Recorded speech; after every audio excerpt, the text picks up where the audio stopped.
Maluwas pa ba gihapon ang Christian nga nagpakamatay, malangit pa ba gihapon siya?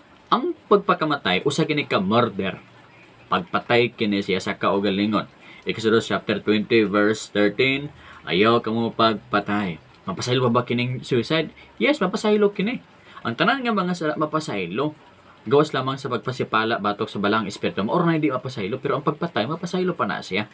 Mawala ba yung kaluwasan? Ang mga igsuon ingon sa pulong sa Ginoo, dili mawala. Ingon sa Romans 8:38 and 39, walay makaseparate kanato gikan sa gugma ni Kristo Jesus. O sa dihang kita nidawat ng Kristo Jesus, ang tanang mga sala, past, present, and future, napasaylo na sa Ginoo. Philippians chapter 2 verse 13 and 14. Ang tanang mga sala napasaylo na. So, apil ang suicide nga sala mapasaylo sa Ginoo. At na magitaw sa Bible nga bisan nag-suicide siya, pasaylo siya sa Ginoo. Bisan nag-suicide siya, anak ragyapon siya sa Ginoo. Yes na. Ang pangalan si Jonah. Si Jonah mga igsoon gisugo sa Ginoo padulong sa Nineveh aron magwali diadto sa mga kalaban niya nga mga Assyrian. Pero kay di man niya gusto mapasaylo sila sa Ginoo, niadto siya sa Joppa padulong sa Tarshish. Pag-abot niya dito sa dagat, naabot ang kusog kaing bagyo, giana ang barko. O ingon siya nga tungod nako na ingon ni kani iitsa ako sa dagat. Busa giitsa sa dagat.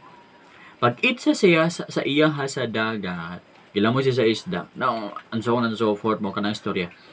Katubit taong naingon siya nga iitsa siya sa dagat. Suicide man kadto. Dili kadto sacrifice actually for the people nga naa sa barko.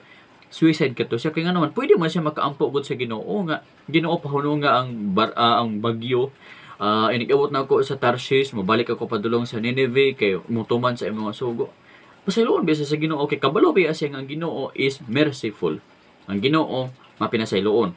Ingon pagana sa Jonah 4:2, basahin mo sa Jonah 4:2, si Jonah sako kay sa Ginoo kay ang Ginoo puno sa kaluoy o gugma.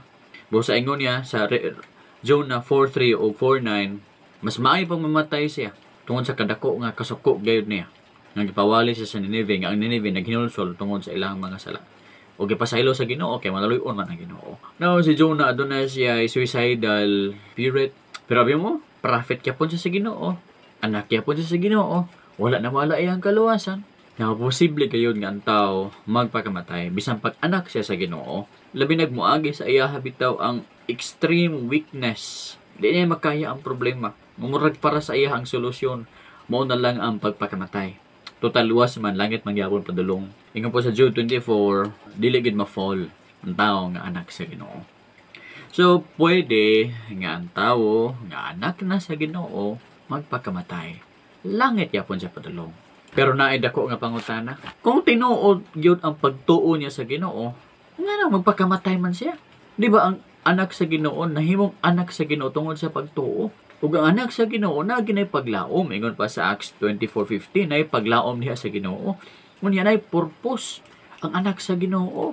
Romans 8:28 o Luke 9:23 and 25. Nakita niya amo na yung purpose, busa dili siya magpakamatay. Pero kining tawo nga ga-suicide, nag-suicide siya tungod kay wa na siya paglaom. Wa na ko'y ibayad sa utang, may pagmamatay na lang ko. Di na ko niya sugton. Kay bati daw kog nawong, may pagmatay na lang ko. Di na ko niya sugton kay di mi dato. Di na ko niya sugton kay kanang nahan ni nagkauna, may pagmawala na lang ko. Pilain. Wala ko, wala bili akong kinabuhi. Useless na akong kinabuhi. Pero may igsoon abi bitaw ninyo. Bisan ba anak na ta sa Ginoo na moment nga murag mawala ang ato ang paglaom. Example, si Elijah dili ba? Sa diyang gilahaglakag siya ni Jezebel nga murag wa na siya escape. Ingon niya nga ang akong kinabuhi dili mas labaw pa sa akong mga ancestors, may pagmamatay na lang ko, Ginoo take my life. Wala ko'y paglaom si Elijah. Si Jonah gyud, way paglaom. Si Job po, may pagmamatay na lang daw ko na siya. Mas maayo pa ang tao nga wala pa na tao kaysa tao nga na tao na. Now, so possible nga ang mga tao nga anak na sa Ginoo, great men of God, maabot sa time nga murag mawala yung paglaom, nga masulbad ang problema niya, material, physical, problem sa kalibutan sa society. Pero still anak lang gyapon siya sa Ginoo. Pero di lagi ta kabalo, di lagi ta ka-judge lagi kung anak bagad siya sa Ginoo. Okay, kung tinuod kang anak sa Ginoo, ligo na pagtuo mo. Dayon, kining tao nga ga-suicide, wala gasubmit sa lordship sa Ginoo. Di ba ang tinon nga anak sa Ginoo gasubmit man sa lordship ni Jesus. Ingon pa ni Jesus gani, dili tanan gaingon Ginoo, Ginoo, makasulod sa gingarian sa langit. Apan sila lamang gabuhat sa kabubuton sa amahan. Gabuhat ba na sa kabubuton sa amahan ng gaswisay? Dili man napabuot sa amahan. Ang Ginoo mo'y tag-iya sa atong kinabuhi. Dili kita mo'y tag-iya sa atong kinabuhi. Wala tay right mo kutlo sa atong kaugalingon nga kinabuhi kay di man ni atoa. So mo kini ang conclusion mga igsoon.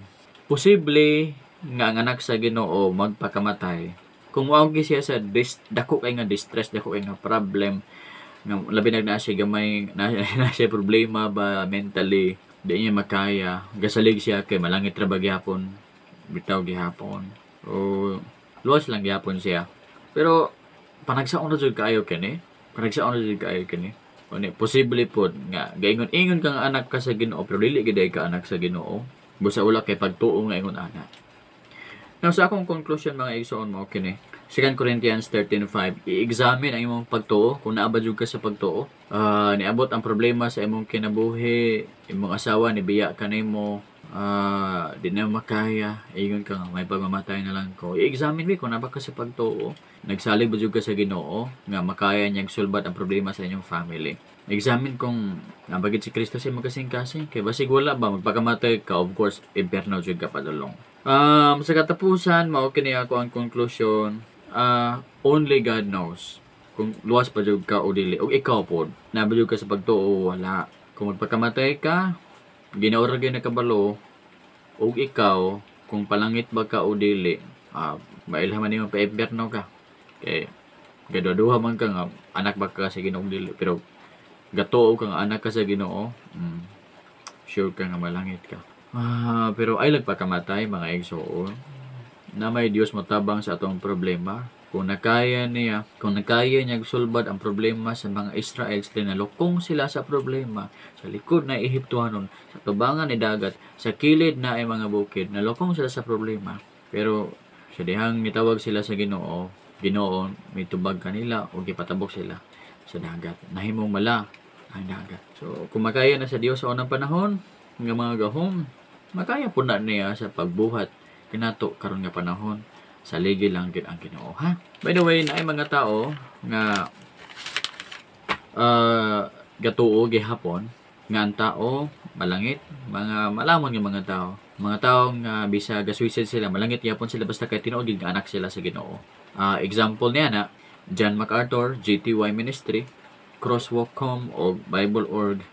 Mga kining organizations gatuo sila nga bisag anak na ka sa Ginoo, naay possibility magpakamatay ka pero langit lang gyapon ikaw. Pero ay pagkamatay ha. Naay Dios mo tabang kinato. Panahon nga kita naa sa problema. Napay ugma. Ug ang Dios naa sa ugma, naa karon mo tabang kanato. This is the Truth Bible Program. Daghang salamat, maayong gabi.